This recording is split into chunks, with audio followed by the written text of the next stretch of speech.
Hi guys, and welcome to the Business as Unusual show. It is Friday. We have survived and thrived in yet another week. So if you're new to the channel, my name's Luke. I'm the CEO of Sleeping Giant Media and Giant Campus. So if you're on our social channels, be that LinkedIn, hopefully live at the moment, and YouTube, we've got loads of content around digital marketing. So if you're on our channels, please do like, subscribe, share the content, and hopefully up your game in digital marketing. We have got a fantastic guest on the show today.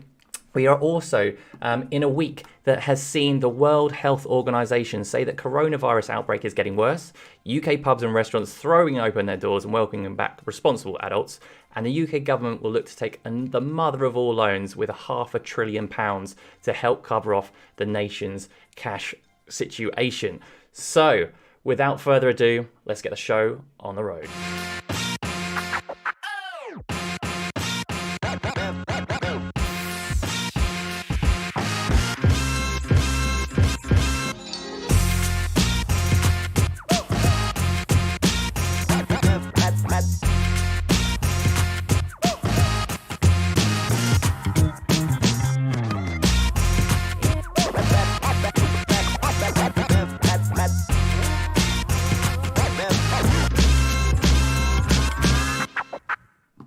Hi guys, welcome to the Business as Unusual show. We have Hurst from Amelix and HatHats coffee today. So if you've got any questions for myself or for Louis, please do put them in the chat. We are live on LinkedIn. I can see the chat coming in on LinkedIn, which is very, very exciting. So this is the first time that we have gone live. Hi Chloe. Hi Chloe from LinkedIn. Good to see you, which is fantastic. So as I said, any questions you have, please do chuck them in the chat. So let's introduce Louis. Louis, how are you doing, sir? I'm very good. How are you, Luke? Thanks for having me on this afternoon and on your pilot LinkedIn show as well. Which is... What can go wrong? I mean, you know, it's a live environment. I think we managed to sort the tech out like 30 seconds before live, which is great. I think people saw me kind of faffing around slightly on that as well. It's part of the joys of the live show. Could you do a bit of an introduction to yourself and obviously the businesses as well? There's a multiple businesses. So do you want to give us an intro? Well, I am Louis. I run several companies. We've got a real diverse portfolio of businesses. Up until last week, we had a telecoms company in the Amelix group, which has kind of been trading now for 15, 20 years. We do all sorts of stuff around education largely. So we have an entrepreneurship academy in Canterbury. We're all set to open another couple of academies subject to what's going on in the world right now in schools, and it's all been thrown up in the air. Also run the HatHats coffee company, which we're expanding quite rapidly. So we have a number of exciting things planned with our coffee business. And I have a small seed capital fund as well, which we help. What do you do in your spare time then, Louis? Because obviously that sounds sounds like you keep yourself pretty busy. Not much really. A lot with my family. So I'm very much a family man. So for me, it's home with the family is the unwind time. Absolutely, yeah. And so how have things been in terms of the pandemic, and how's that kind of impacted those different businesses? What sort of things have you seen in one sector that's not impacted another sector? I mean, it's still a very strange time. So I think for a large chunk of what we did, it was business as usual. Okay, working from home, you know, developing this whole thing of seeing people on a screen, meetings moved from being in person to on a screen. But it was there obviously in our coffee business. It felt like doomsday on the 27th of March. And, you know, we didn't know what was going to happen for a few weeks. And we're starting to get open there. So even with my own staff, some have been on furlough for 12 weeks or whatever it would be, because we haven't been able to open stores, so we haven't had people open there. And then I've had other people that worked right the way through it with me. And I think there's been it feels like there's a real mishmash of some people still thinking there's this big thing going, and other people have just feels like work as normal. So we still got deals done. We still did okay. I mean, obviously things slowed down a lot for everybody, and I think we had that month where everyone was just like, what? And then I think it's starting to see some really positive signs off the back of it now. And so obviously you can see everybody there. You can see the HatHats logo in the background. So you're a bit of a coffee connoisseur, I have no doubt. So we are going to quickly put you to the test on our Fluker guess relating to coffee this time, Louis. I know that, so I'll call them out. I know we've got a slight technical sort of issue with you being able to kind of see the detail. Look, see drinking coffee as we speak. Let's just test your knowledge. Let's see what we've got going on. So, from which US city did Starbucks originate? Was it Boston, Seattle, San Francisco? Seattle. Let's have a look. Correct. Good, strong start like that. Which of these cannot be used to describe this coffee making device? Can you see the background there? If not, I would describe. Can you see that or not? Do you want to tell me? I know I can't. Okay, it's a cafetiere is how I would refer to it. And the choices, so that's one of them. A press pot, a French press, a cafetiere, or an AeroPress. Which one is not? Press. Correct. I'd say a press pot. Press pot. Let's have a look. It is actually an AeroPress. Not that you would necessarily deal with that in a commercial environment. We did sell AeroPresses, but I thought you might. Sorry, yeah, okay, that's good. According to the Ethiopian origin story, coffee beans were discovered after what animal became energetic after eating them? Goats. Didn't even need to read the options there. It is correct. Oh, sorry. No, good. No, I just. Well, we've got a picture in our boardroom of a goat where coffee came from. That's how I know. That. That's good. That's a good origin story. I like that. The world's most expensive coffee comes from poo. True or false? True. That is, of course. And what's the name of that? Kopi Loak is the most expensive. I don't know, but it's about 600 quid a kilo or something. Have you ever tried that at all? Not from the world's most expensive, but when I was out in Africa, they have a theory about goats digesting coffee beans and stuff. Do you know the theory behind this? I didn't try. Do you know why this is supposed to make it taste nice after it's kind of gone through an animal? I don't quite. I have no idea, but I do know that it is a delicacy in some parts of the world. So I do know that story of expensiveness and stuff like that. And I do know guys that in the chat, if even Africa. Guys in the chat, if you've ever tried coffee that has been through an animal, please do let us know. I think Justine, one of our team brought some back for the office. I think I tried some. But I can't. I don't think I was eager to try it. Is all I would say. I think there's other ways that you could filter coffee. Would be my general comment. You can get them if you go to the coffee festivals. I know that they do have all sorts of weird and wonderful ways of what they do to coffee, and that is one. I haven't tried one myself. But... Okay, interesting. Right. Okay, let's have a look. The last question here. So, how many beans did Beethoven insist were used in his coffee? 40, 60, 80, or 100? I have no idea. I'll say 80. You're going to say 80? Look at this.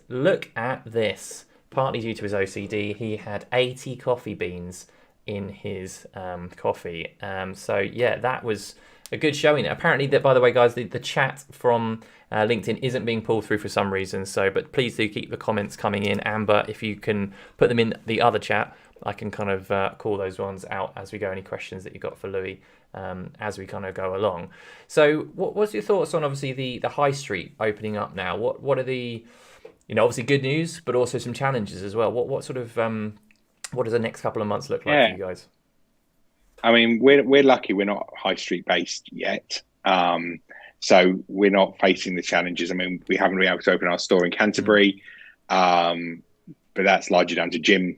We're in working very closely with the gym and the academy, Canterbury Academy there. So it's not been safe for us to do that. But I think the guidance. I mean, yes, we all need to be safe, but there has been this varying guidance that you don't get. I was actually on a call this morning with some coffee operators in Germany. And the guidance there is very much more clear, very black and white. I think the challenges that a lot of people will be facing is this guidance. And it's this kind of pressure they're putting on you to do this. And then you get the 1 meter plus and you get to me. It cost us a lot of money. Now, we were quite lucky because we moved to takeaways only. Must have been towards the end of May when they did the first kind of easing up where you could go out to the coastal areas and you could drive places. We decided that was the time we would open for takeaways. Yeah. We could have opened for takeaways all the way through, but we just didn't feel that it was the right thing to do early on. So when we opened up, it costs us a lot of money to try and get the signage, the point of sale, the systems, the process, the training, all of that to happen, and we did okay off the back of it. I would have been really disappointed if we made that investment and then had it all changed the week after.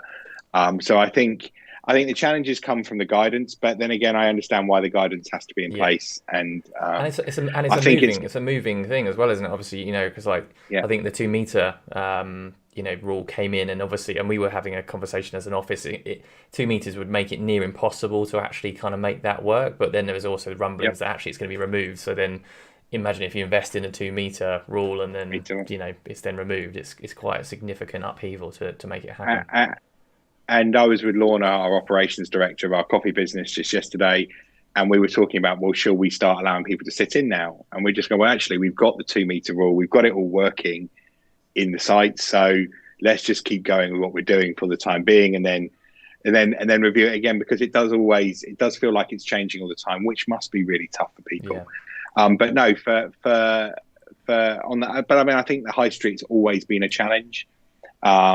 And I think that this is going to be, I don't know if I was walking down Canterbury day before yesterday or sometime this week. It felt very, very strange. And it's just such a travesty to see so many shops closed and businesses not where it just didn't feel like we were in the recovery sort of same place. Recovery stuff. And let's hope it does go back and bounce back, like this recovery does come like a V.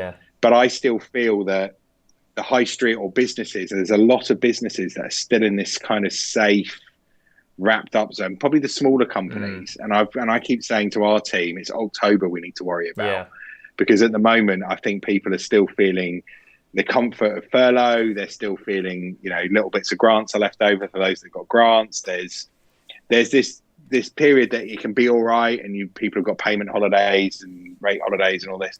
I do feel that when furlough comes to an end, we are going to have a real challenge. Yeah, I mean, we're seeing that already, I guess, in the travel sector particularly. There's kind of, they've got to look at their long-term numbers, and as soon as that government support starts kind of withdrawing, it's going to hit the pockets of the businesses pretty hard and pretty quickly. So yeah, it's certainly not kind of done. Just to say hi to Dan and Joni in the chat, Neil as well, Vanstone from the KICC. I've been doing a lot of work with Neil, and he apparently owned his own coffee business in London and sold it last year, which I did not know about. So I have to quiz Neil more on that. And Alex didn't start on coffee until she was 35. So I don't know how you managed to stay awake for a lot of that as well. And James Thompson in the chat. James Thompson, good to see you, sir. Thanks for tuning in. So I mean, just a question in terms of how the government have kind of handled this one. Do you think it's been good support? Very, very kind of difficult one for them to kind of to try to support every business. How do you think that they've? Do you think they've done a good job? Do you think they could have done more or less or? I think I wouldn't like to be making those decisions about the support that you give. I think the furlough scheme has been fantastic. I think that some of the stuff they've done has been great, but I also know that there's been a lot of freelancers, those that in certain industries that have just been left out of this. And I guess trying to get a scheme that captures everybody would have been a really difficult thing to do. So for employers, for businesses like ours, I can't complain about the support. Would I like more? Of course I would have done. Who wouldn't have done? Are we going to be where we were? No, but we're in the same kind of boat as everyone else. We have to keep saying that. I think there are a lot of freelance, self-employed people who have really suffered from the results they've done. So if I take myself back 20 years to when I was a freelancer and doing radio things, I would have probably really struggled under the measures that are in place. I mean, a few bits that just slipped through the cracks, aren't they? Touched a lot of wood. We haven't really noticed the impact on our business as badly. I think again, probably as we're in multiple different sectors and as a group, our group position has been okay. Yeah, one goes up, one goes down, potentially sort of leveling it up, which is important around diversification. Very quick question before we get to the halfway point.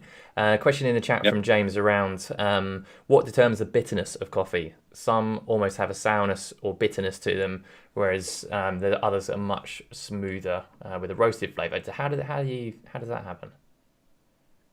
Have you got like 30 seconds to answer this question? So I think it's to do with the grind. Okay. Definitely to do with the grind. People, and I'm not a coffee making expert by any stretch of the imagination. I can I can appreciate a good coffee, but I don't make it. But the team that do our training, I know the grind of the coffee people take for granted. How it's ground, and so you need to grind it and then you run it. To do with the speed of the extraction and the grind. Okay, good to know. Is your short there we answer. Go, because my wife accidentally ordered some lots of coffee. Can't remember which brand, by the way. But she accidentally ordered all the beans rather than the kind of pre-ground. So we need to go and get a coffee grinder. So we'll experiment. We'll report back on that one. Which brings us to it's the halfway mark. Zuckerberg there, and we go straight to Digital News Roundup.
Hi guys, welcome back to the Business as Unusual show. That was just a snippet of our digital news roundup. So we push this content every week, every Friday, just to give you the kind of the top news stories that we've been pushing out through the week or have emerged during the week. So we've got TikTok's new ad platform, which could be interesting. However, they're being removed from Hong Kong, and also I believe India now are looking to ban TikTok. So opportunities to advertise on TikTok. I know our team are having a look at that. Could be quite interesting. And Google Images as well. So opportunity to kind of do more in there. So if you're just joining us, we are interviewing Louis Hurst from Amelix and also from HatHats Coffee. Now, I just wanted to sort of move on to, we talked about kind of the situation, what's happened so far. But what about kind of what comes next? So one of the things, obviously, you know, you're a serial entrepreneur, you've got loads of businesses. Is this a good time to be thinking about setting up new businesses, given everything that's going on, or is it just the wrong idea? I'm a massive advocate for entrepreneurship education. Started up our own entrepreneurship academy. I'm pretty sure we probably have a few of our students in the academy watching this one today. And I would say the same thing. 2008, we invested heavily. We liquidified a lot of our businesses. So our sale of our telecoms business, even pre-COVID, was always part of our investment strategy. And now is the time we're going to invest more than ever. Wherever there's adversity, I always think there's opportunity. Yeah. So whatever you're doing, I think that, you know, I've always been a big believer as an entrepreneur that I don't worry about things that I can't control. I can't control a lot of what's going on with the economy, with the world, with everything else. I can only worry about the things that I can control. So for any entrepreneur out there looking to invest, we're making big investments in coffee and the high street, funnily enough. So now, you know, maybe not quite yet. I still think sadly, there is a little bit more pain to come for the economy, the world as a whole. But at some point, there's going to be a point where we have to start turning this thing around. So yeah, by all means, now is the time to start taking a risk and taking chances on stuff. And we, you know, very much part of the meetings that I've been in all week really is about those kind of opportunities. What do we want and when do they arise, and how do we move forward? Absolutely, yeah. And what would you say has been the toughest thing about running a business? So for all those people who are thinking about doing it, just so we don't just so you don't set them up for a sort of a rude awakening of the realization of some of the challenges. What's the toughest thing that you found sort of running a business or by businesses? Well, I mean, I've done that entrepreneur journey where I've had it all, I've gone bust. I've started all over again. So going bust is, but then again, you learn. I do a talk around nappies with nectar points. So, I talk about having everything and realizing I was bust in Sainsbury's and having to buy nappies for my kids using nectar points that we had on our Nectar card. So I've kind of done the full spectrum. So it is, you know, it's not easy. It's not, and I keep saying if it was easy, everyone would be doing it. I think the circular economy is going to be massive, and stuff that we're really going on. So I think the world has moved forward a little bit, but I think you've got to learn that business is business, not to take things personally. I think a lot of people will still take decisions and what people say and do personally. And I think, again, it goes to worrying too much. I think one of the things I've learned is in business not to worry, because you can't control a lot of these things. So it should take each thing as it comes. It's something else, isn't it? Brexit. Yeah. Brexit, yeah, I'm going to say, yeah, we could spend another 2 days talking about the implications of Brexit and what that's going to do, and you know, let's just hope something's sorted out before the end of the year, when we don't just fall off this cliff edge with this depression that's about to kick in as well. Interesting. So I'm just going to jump to this one here. I'm just going to make this one. This is a new feature. We're testing this one out. This is called Status Quote. So as an entrepreneur, I'm sure you have had a few of these quotes flying around, and what we'd like you to do is put them it's kind of like Snog, marry, avoid. So a Snog it's a great quote. You might say it to someone at a party and to sound smart. Marry is you absolutely love the quote, and obviously avoid, don't ever want to hear it again. So the 3 quotes we've got for you are: play by the rules but be ferocious, from Phil Knight. That is the first quote. The second quote is: there's no shortage of remarkable ideas. What's missing is the will to execute them, Seth Godin. And success is simply a matter of luck.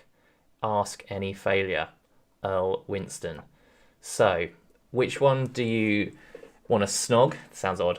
Which one do you like? Which one do you love? And which one do you want to avoid? Which one of those? Firstly, which one do you think is? Which one's your favourite? My favourite. Yeah, I like the third one. He said about success being. I can't read them. Success is simply a matter of luck. Ask any failure. Yeah, I think that, you know, failure is when you fail at something, it's your first attempt at learning. Yeah. Is what I always say. So you learn a lot from your failures. So I like that one a lot. Play by the rules but be ferocious. Yeah, I don't know if you need to be ferocious as such. I think play by the rules, but I would probably say I would avoid that one. Yeah. It's not my style of doing things. And what was the one about? There's no shortage of remarkable ideas. What's missing is the will to execute them. Yeah, I would say I love that one as well, because I think that's the challenge that most people get, is that when you've been kicked, to get yourself back up, and that resilience to get yourself up again. I would go for that as my snog one, I think. And then the other one is the one before that about luck. Yeah. Marry, and then play by the rules is probably my avoid one. No, I think I like that. I think that's fair enough. I think the ideas piece is often, I say that if, you know, particularly if you're entrepreneurial, that's probably the bit that you find the easy bit. It's then making it happen, which may then fall on someone else, I'm guessing. If you have someone that might help you with that. I think there are probably a few people watching this right now that would probably agree with that. I've come up with I'm very good at the ideas, I think, but it's that challenge of executing them, and when, you know, nothing goes to plan, does it? Yeah, so it's about how you have to adapt those plans and move forward. Yeah. What we're going to look at now is just looking at the kind of the future. What behaviours do you think have changed? So what over the last so these are going to be some 3 questions that we're going to ask everybody, but what behaviours do you think will have changed within the general public over the last 3 months? What do you think will then carry forward in terms of those behavioural changes? I think there's loads that would have changed. One thing that I was saying pre this, and I think is even more prevalent now, is the circular economy. Businesses going circular. I'm absolutely convinced. I was convinced a couple of years ago when I started seeing how my teenage kids buy things, what their consumer patterns are, and it's filtering through. I think, but by circular, I think people are now realizing that there is a lot more to that kind of rat race that they were in before. And I think the world, the planet, being kind to each other, doing the right thing, have become much more important. I think so. brands that genuinely do that. And we, when we talk about our why and our business, it's always about, well, what's the right thing to do? How do we do the right thing by people? How do we do the right thing by the planet? I think that's going to become much more prevalent than it ever was before. I mean, it's amazing. I was talking at a conference in Cornwall at the back end of last year and talking to a large investment bank about some, and just making them realize that actually it will affect them, because the talent that they want to employ from universities and that sort of stuff are so set on this kind of circular. So I think environmental impact and just impacts there. I think the world of work is going to change. I think I'm not a massive believer that everyone's going to start working from home. I think there's this careful what you wish for from the from the world of home, and even my own team that have been, we've been very flexible. I've always cared about outputs, not inputs. So where the job's done's never bothered me. Whether you're at a desk or you're at home, you're on a beach, you're in a coffee shop. Yeah, it makes no difference to me as long as the job's done. I feel that people are missing that social interaction, so I don't think offices are as dead as everyone. There's one school of thought that I've heard time and time again. Oh, we're never going to go back to an office again, and that's that. But I also feel that we're social beings. We're social, aren't we? We want to spend time together. Totally, and I feel that will come back. But I think maybe offices will become more meeting spaces, and I think they might not be. We might not have that "you must be at your desk" culture. Yeah, absolutely, change. No, So, great. And what do you think those opportunities are as well? So with those behavioural changes, what are the opportunities that they bring? I think that for every business, it's going to be how you adapt to those changes. So I think technology like this, one of the reasons we decided to exit the telecoms market was we were very geared up towards hosted phone solutions for businesses. Yes, you could take them home and do that, but we weren't geared up for this new video way of working. The people we sold to were very much into, were way ahead of us. So I feel that it's having a look at how your consumer, whatever your consumer is going to be. So for us, the coffee at home market, the HatHats at home is a market that we're really now focusing on, because the amount of people that I know that would go to a coffee shop every week, then go and buy themselves a £600-700 coffee machine to get them through lockdown. There's a new market that's come out for us in the at home space. Yeah. And so I feel, and also people have got more time on their hands. So I feel that it's about how you can adapt your business to fit around this kind of changing world. And it will change gradually. I think it's going to be a gradual change, but I don't know. What about you? Do you see what's your feeling on the office?